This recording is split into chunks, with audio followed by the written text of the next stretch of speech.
하나님의 택한 받은 백성, 선민이라고 일컫는 이스라엘 백성들이 포로 생활을 한 적이 있습니다. 바벨론에 의해서 포로 생활을 했는데요, 자그마치 70년이라고 하는 세월을 포로 생활을 했습니다. 왜 포로가 되었나? 하나님의 말씀을 듣기를 싫어하고 또 듣지 않았기 때문에 포로가 되었습니다. 하나님의 말씀 중에 특별히 우상을 섬기지 말라고 했어요. 하나님 외에 다른 신을 섬기지 말라고 한 것이 제일 큰 계명인데, 그들이 자기들의 손으로 만든 신을 섬겼습니다.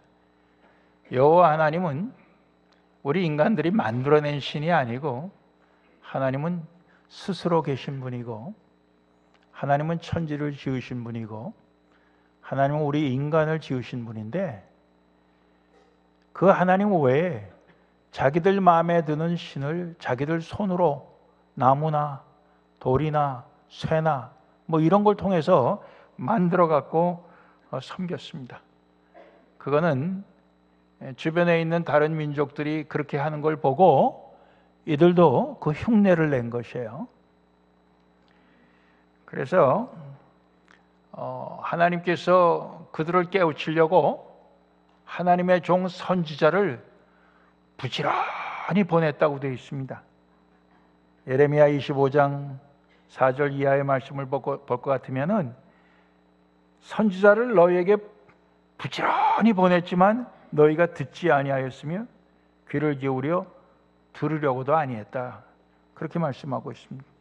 결국 그들은 바벨론에 의해서 멸망당하고, 바벨론 왕 느부갓네살을 하나님께서 쓰셔서 그들을 포로로 붙잡아 가게 되고, 그리고 그 땅에서는 기뻐하는 소리, 즐거워하는 소리, 신랑 신부의 소리, 이런 것이 다 끊어지게 되고 황폐하여 황무지가 됩니다. 그런 채로 70년이 흐르게 되고, 그들이 그 포로 생활 70년 동안에는 눈물로써 그들이 살게 됩니다. 그 시편 137편 1절로부터 보면은, 우리가 바벨론 여러 강변 거기 앉아서 시온을 기억하며 울었도다. 시온은 예루살렘의 다른 명칭입니다. 예루살렘을 기억하며 울었도다. 버드나무에 우리가 우리 수금을 걸었다. 그들이 노래 부르면서 반주하는 그 악기를 버드나무에 걸었다 하는 것은 더 이상 자기들이 노래할 마음이 없다는 얘기예요. 이는 우리를 사로잡은 자가 거기서 우리에게 노래를 청하며 우리를 황폐케 한 자가 기쁨을 청하고 자기들을 위하여 시온 노래 중 하나를 노래하라 함이로다. 자기들을 붙잡아가고 자기들을 황폐하게 한 그 바벨론 사람들이 조롱하면서, 야, 시온 노래 좀 불러봐라. 시온 노래는 하나님을 찬송하는 찬송가를 얘기하는 거예요. 그 찬송가를 좀 불러봐라. 이럴 때 그들이 그 찬송을 부를 마음이 있겠느냐 말이에요.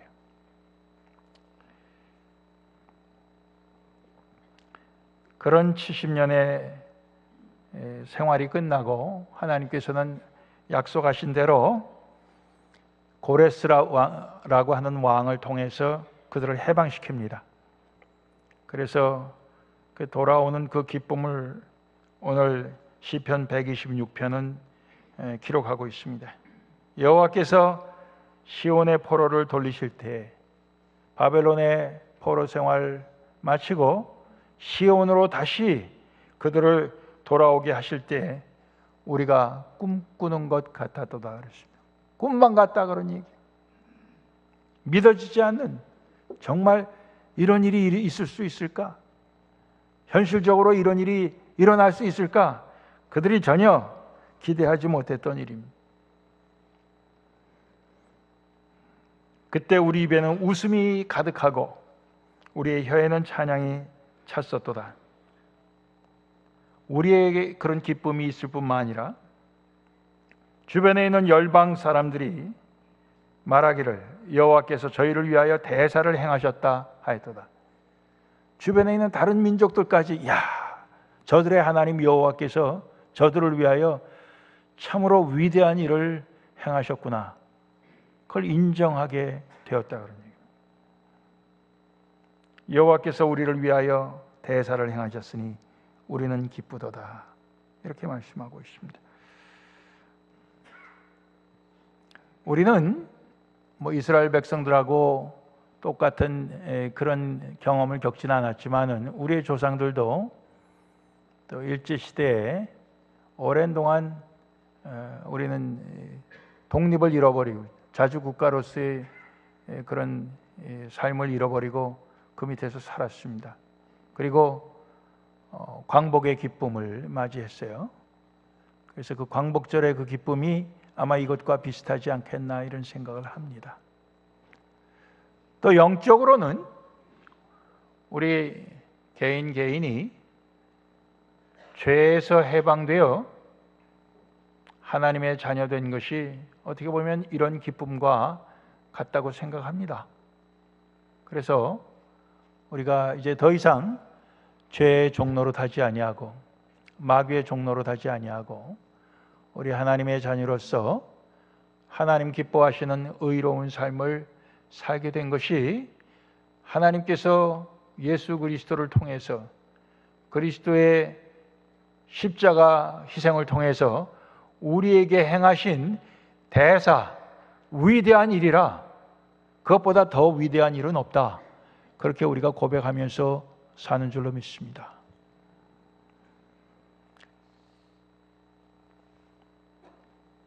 오늘 말씀 가운데 4절은 여호와여 우리의 포로를 남방 시내들 같이 돌리소서 이렇게 하나님께 기도하는 내용인데요. 이건 남은 포로들을 위한 간구입니다.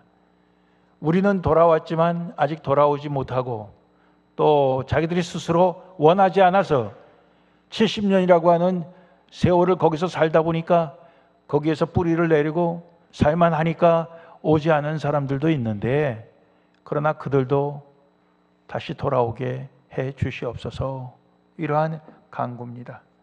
어떻게 보면 우리가 예수 안에서 해방되고 자유케 된 그 기쁨 맛보니까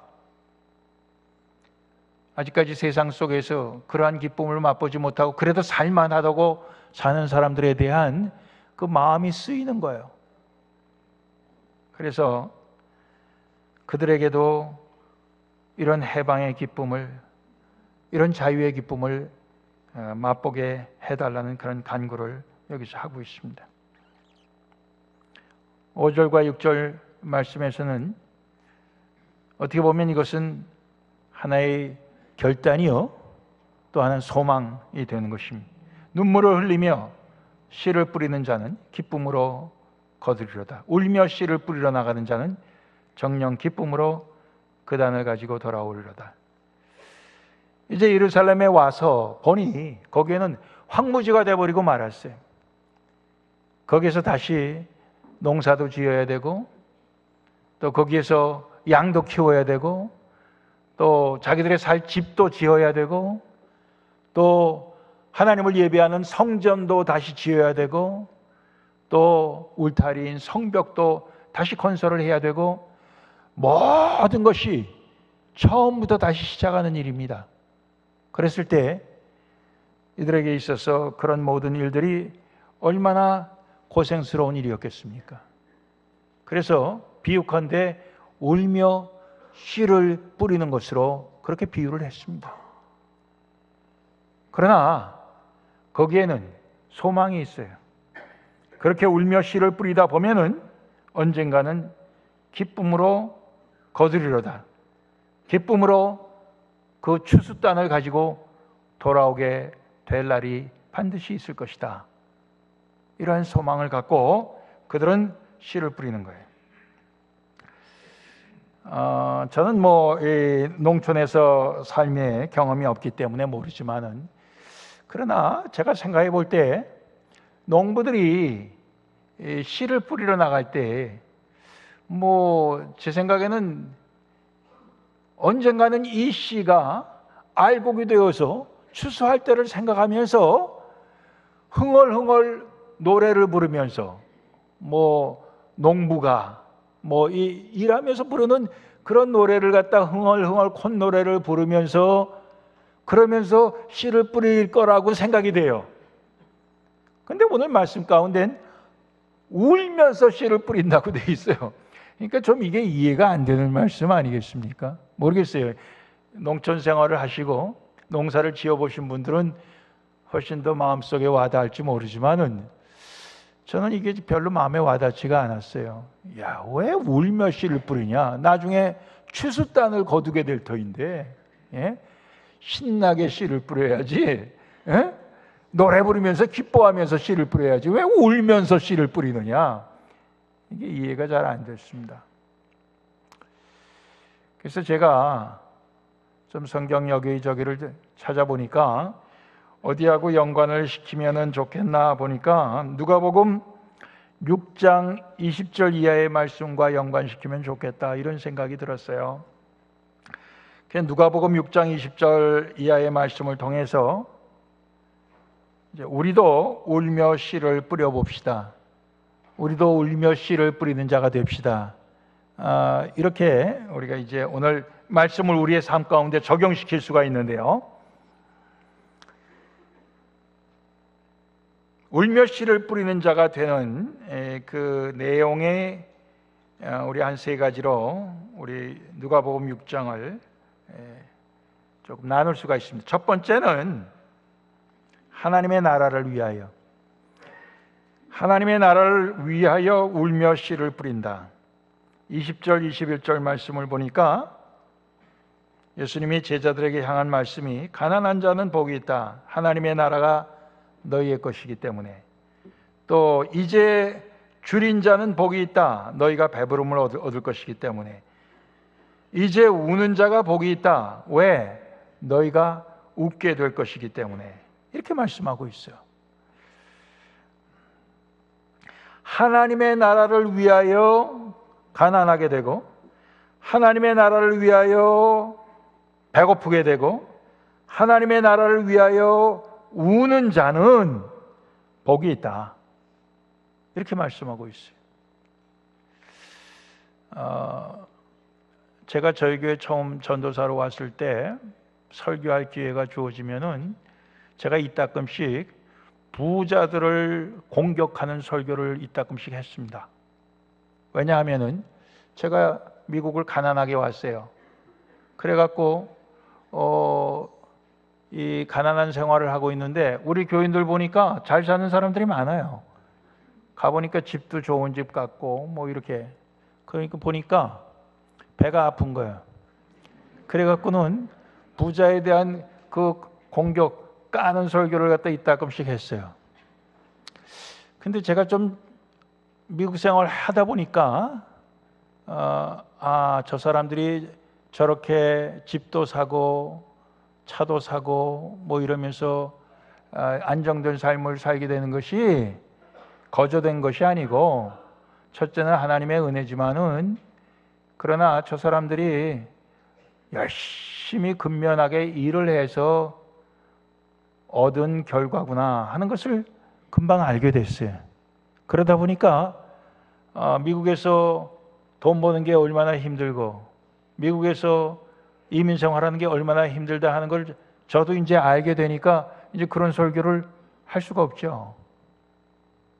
더군다나 처음에 저희 교회 왔을 때는 저도 교회에서 쥐꼬리만큼 월급을 줘갖고 저도 굉장히 힘들었는데 이제는 오래되니까 교회에서 많이 주니까 저도 이제 부자 되어 이렇게 됐어요. 그러다 보니까 더 부자에 대한 공격적인 설교는 더 못하죠. 그런데 오늘 말씀을 보니까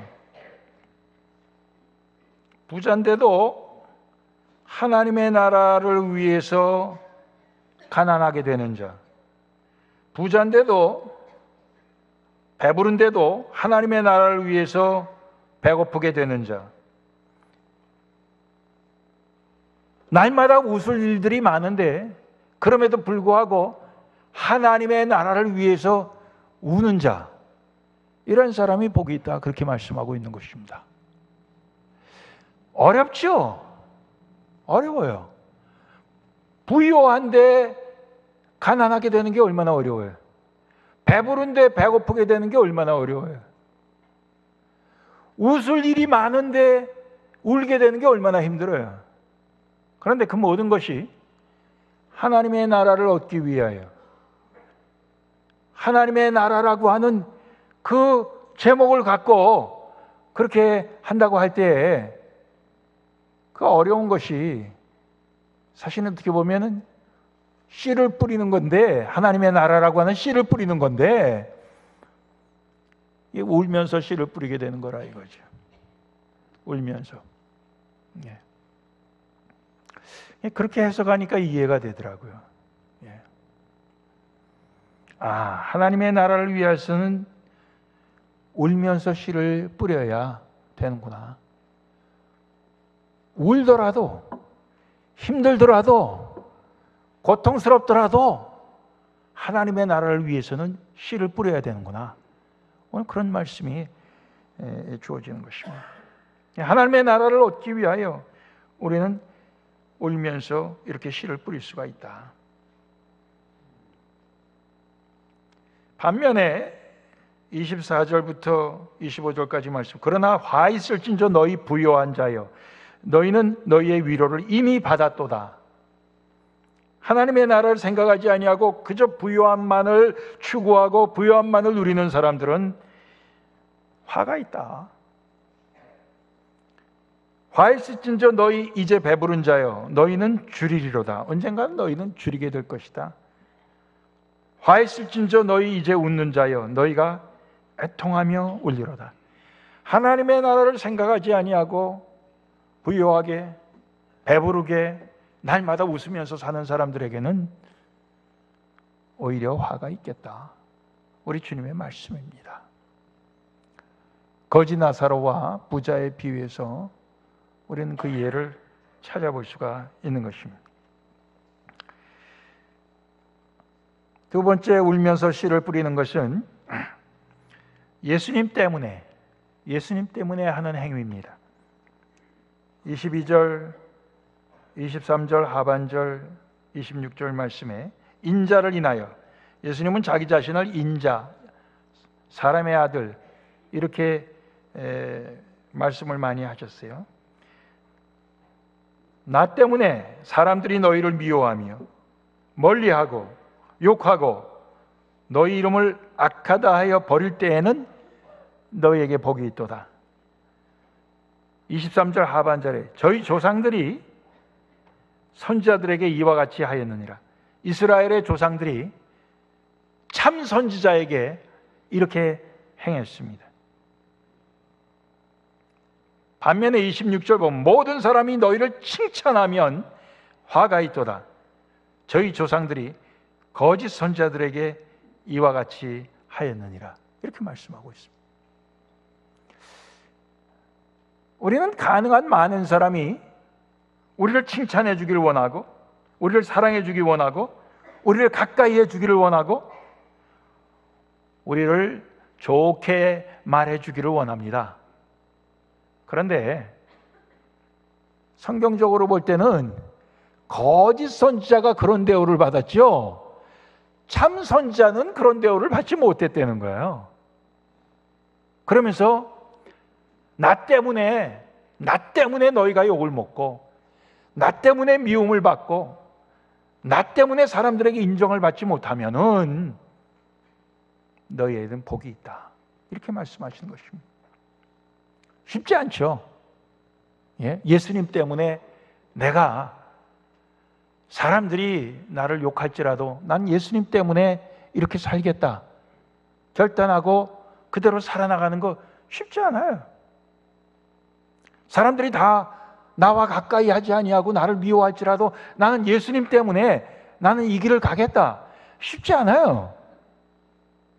쉽지 않기 때문에 이것은 어떻게 보면은 예수님 때문에 씨를 뿌리는데 쉽지 않아서 힘들고 고통스러울지라도 눈물을 눈물을 흘리면서 씨를 뿌리러 나가는 것이 되는 것입니다.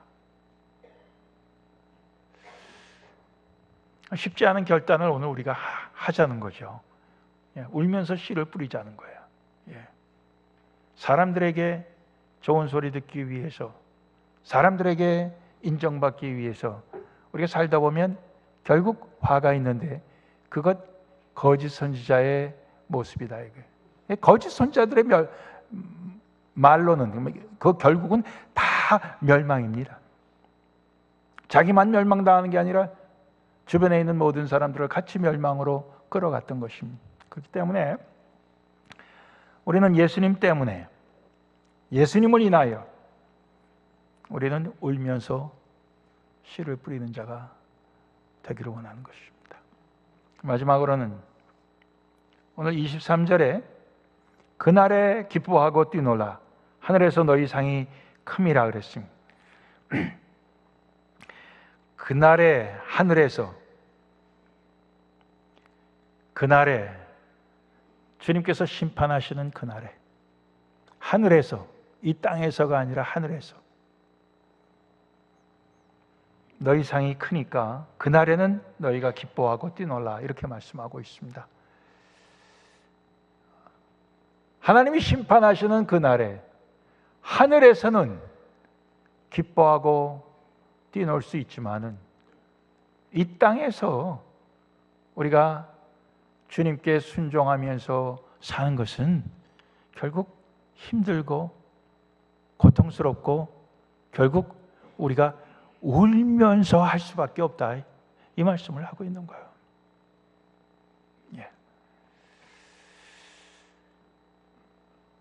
주님의 그 뜻에 순종하는 그것이 울면서 한다면 나 안 하겠다, 그렇게 힘들다면 안 하겠다, 그렇게 고통스러우면 난 안 하겠다. 요즘 모든 인간들의 마음가짐입니다. 그걸 왜 내가 하느냐? 나 안 하겠다. 예수를 믿는다 할지라도 난 그렇게는 안 믿겠다. 그것이 오늘 모든 교회 다니는 사람들의 마음가짐입니다. 그래서 벌써 자기 마음에 딱 이거 괴롭다, 이거 불편하다, 그러면은 우리는 금방 거기에 대해서 우리는 거부 반응이 나옵니다. 거부 반응이 나와요. 근데 구약의 이스라엘 백성들 보면 하나님께서 부지런히 보내갖고 선지자들을 말이에요, 아무리 말씀을 해도 그 사람들이 다 듣기 싫다 그랬습니다. 들으려고 하지 않았습니다. 거부 반응. 그 옛날에도 그랬어요. 근데 오늘도 마찬가지예요. 오늘도 마찬가지입니다. 그러니까 우리가 주님의 말씀을 귀 기울여 듣고 그 말씀에 순종한다는 것이 오늘도 우리에게는 괴롭고 힘든 일이에요.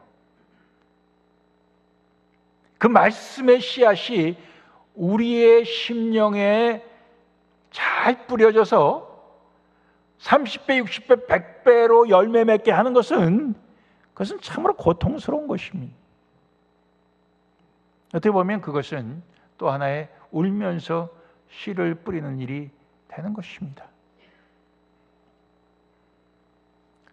많은 경우에 그저 내 귀에 듣기 좋은, 내 귀를 긁어주는 그런 말만 듣기 원하는 오늘 이 시대에서 우리가 주님의 우리가 듣기 싫은 그 거북한 말씀조차도 우리는 그 말씀이 우리의 마음밭에, 옥토와 같은 마음밭에 씨로 뿌려져서 열매 맺기 원합니다 한다면은 우리는 어떻게 보면 그 말씀을 듣고 순종하는 그 모습이 울면서 씨를 뿌리는 것이다, 이렇게 생각할 수 있습니다. 울면서 씨를 뿌린다.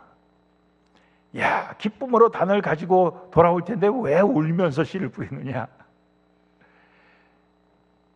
참 이해가 되지 않는 말씀이지만은, 그러나 우리의 삶의 현실에 있어서는 하나님의 나라를 위하여, 예수님 때문에, 또 말씀에 순종하고자, 그리고 지금은 아니지만은 그날에 하늘에서 받을 그 기쁨을 생각하면서 우리는 이 땅에서 울면서 씨를 뿌리는 자가 될 수 있다고 믿습니다. 우리 모두가 오늘 울면서 씨를 뿌리겠다는 그런 새로운 결단을 다 하실 수 있기를 주님의 이름으로 빕니다. 기도하시겠습니다.